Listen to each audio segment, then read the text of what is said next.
C'est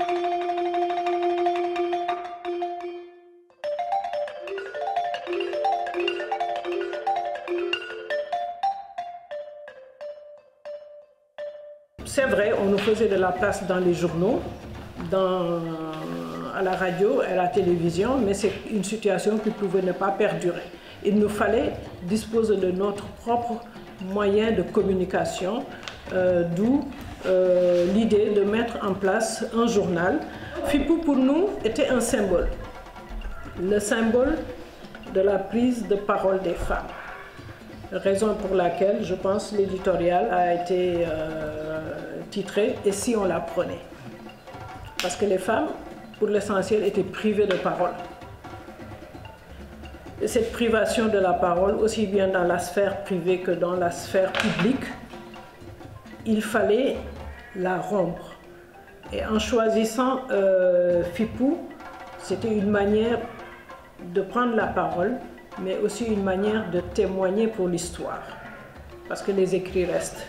Nous partons, mais les écrits vont rester. Je pense que d'autres éléments aussi qu'on peut citer un peu, ce sont les interventions qu'on a eues à la radio, à la télévision. C'est vrai qu'à l'époque, il n'y avait pas le pluralisme médiatique comme on l'a à l'heure actuelle. Donc, il y avait la RTS radio et télévision.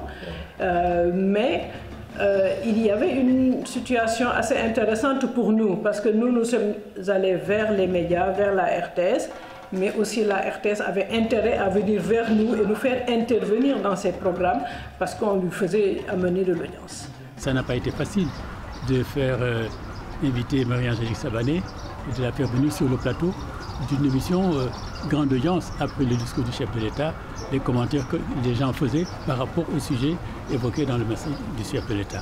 Alors, difficile deux fois convaincre la direction de la télévision parce qu'ils voyaient la majorité politique, le PS, et Marie-Angélique était considérée comme une représentante de l'opposition. Je leur dis non, moi j'invite la sociologue qui s'occupe des droits des femmes et qui mène ce combat-là. Hein. C'était la seule télé. Donc voilà, forcément c'est vu partout. C'est ça. Et je pense que ça a pu contribuer à une visibilité plus claire des idées de Yewwi. Feu Ibrahima Fall à l'époque avait repris au bon l'appel que nous avions posé dans Le Soleil pour faire une série d'articles aussi pour challenger les féministes. Sa thèse un peu c'était, nous on singeait l'Occident en voulant faire comme les Françaises, les Occidentales, mais c'était rien d'africain et c'était contre l'islam, etc., etc., etc. Alors quand il a sorti son premier papier qui était vraiment virulent, notre réaction, on était bouche bée en disant mais c'est incroyable que ce gars-là nous voit comme ça. Peut-être qu'il faudrait qu'on explique encore mieux qui nous sommes. Alors nous avons dans la journée même écrit un papier, qui sommes-nous, en reprenant les arguments qu'il développait dans son article et en donnant nos réponses. Yewwi a joué un rôle, pas seulement en parlant que des questions féminines, parce que je crois qu'on a essayé d'articuler notre action avec toutes les problématiques de notre société, que ce soit des questions de religion, que ce soit des questions économiques. On a eu même à, comme je disais, aller à Kaolack, faire une présentation sur les questions de financement des activités génératrices de revenus pour les femmes. À l'époque où ça ne se disait pas, on ne pensait même pas à ces questions-là. Imaginer des schémas de financement, travailler avec donc des associations locales. Les débats qui se faisaient étaient des débats absolument heurtés, où il n'y avait pas la peur.